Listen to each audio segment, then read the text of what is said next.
Hi. Hello. I was wondering, what is the strangest review you've read about your music? Strangest review. Yeah. Johnny, I don't read them generally too much. No? I tend to stay away from them a fair bit too. I think the closest thing I could sort of relate to that would be message boards.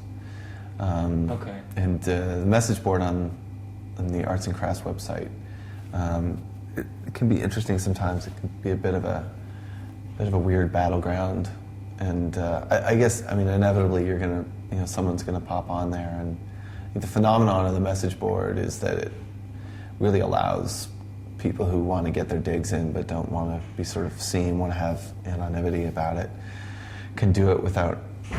The most is that a moderator is going to come on and go, well, I don't want you on this message board anymore. But there's no real reprisal that you come up against. So it's, you can read some kind of hurtful stuff sometimes.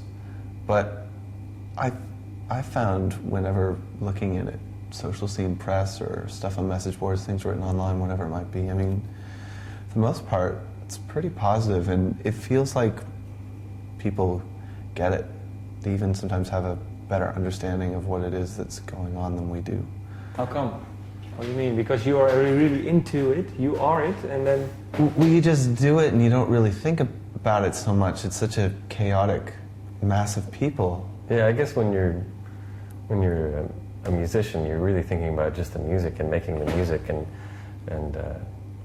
that's really the focus of it. But when you step outside the music, I find things get really weird really quickly. Just that people, the way people react to bands, not necessarily our bands, but the whole phenomena of just being devoted to bands and just following bands and loving music. It's something I can relate to, but more in terms of playing music. It gets a little strange when you start to step outside the circle of musicians. Then I find that there's some strange fans out there, and there's some. But haven't you been a strange fan then? Have I ever been a strange fan, or have we ever been a strange fan? To certain people, or? I suppose there's some people I would definitely creep out a little if I met them. Well, yeah, who? Because you feel just a sense of, PJ Harvey or 33 or, when people become, music is so powerful, and it can be a really powerful force as a musician playing the music. But when you're experiencing music that someone else is creating and you begin to attach memories and feelings and experiences to them, they do become elevated. It's hard to escape that, and I think that's been an interesting experience a bit on this tour, because since this started in October back in the States, we played with Damo Suzuki last night from Cannes.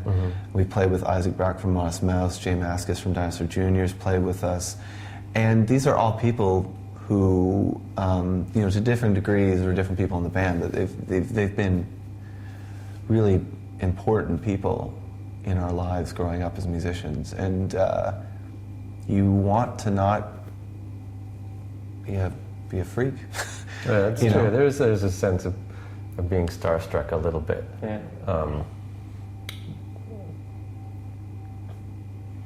Certainly, I can remember, as a kid, going to see a band, any band, and just talking to them afterwards and having a little bit of excitement about it. And I guess I've been doing it for so long now that I sort of forgotten a little bit how to relate to that. Yeah.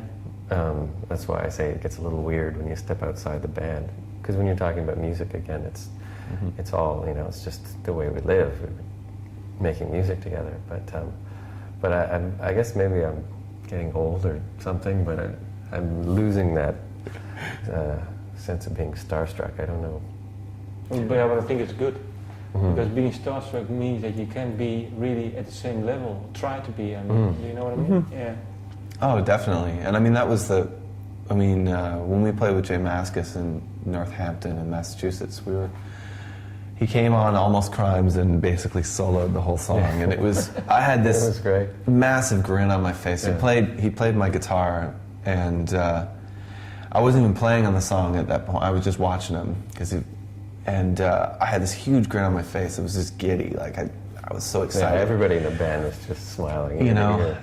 yeah, it was intense. And afterwards, I kind of wanted to go up to him and have him sign the guitar he played, but I didn't do it because I was kind of concerned that it would erect a wall up where there hadn't been one. Yeah. You know, everyone's been like, "Oh, Jay, thanks for coming. Really, you want to play? Cool." And then all of a sudden, some guy comes up and goes, "Will you still have my guitar that Oh, you he played?" would've been fine. I'm sure he would have been fine, but I was sort of conscious of that, and I think it had a lot to do with the fact that, as much as I respect him as a musician, and I am honored that he's playing with us, I enjoyed the fact that we were just more just musicians playing, and I got the sense that he did as well. I mean, it's kind of what you want, because when people come up to you and start, you know, going over and over about how much they love the stuff and it's so important and everything, you don't. It's not that you doubt that it's genuine. It just you don't know where to go from there. It's true. You can't relate too quickly if you're on stage, you know, packing up your guitar and like wrapping your cables, and somebody comes up to you out of the blue and starts talking to you about how much the music means to them and how much it's affected their life.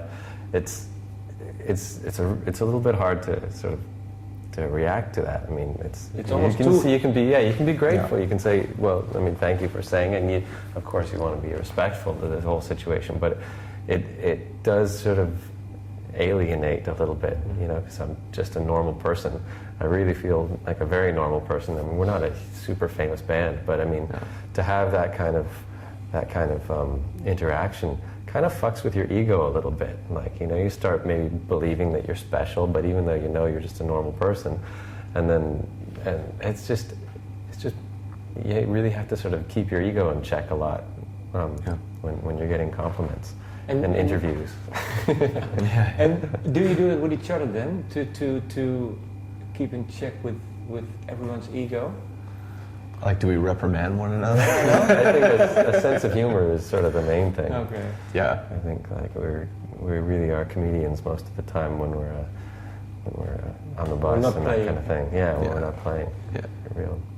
It's a great group of people to be traveling with. So. Okay.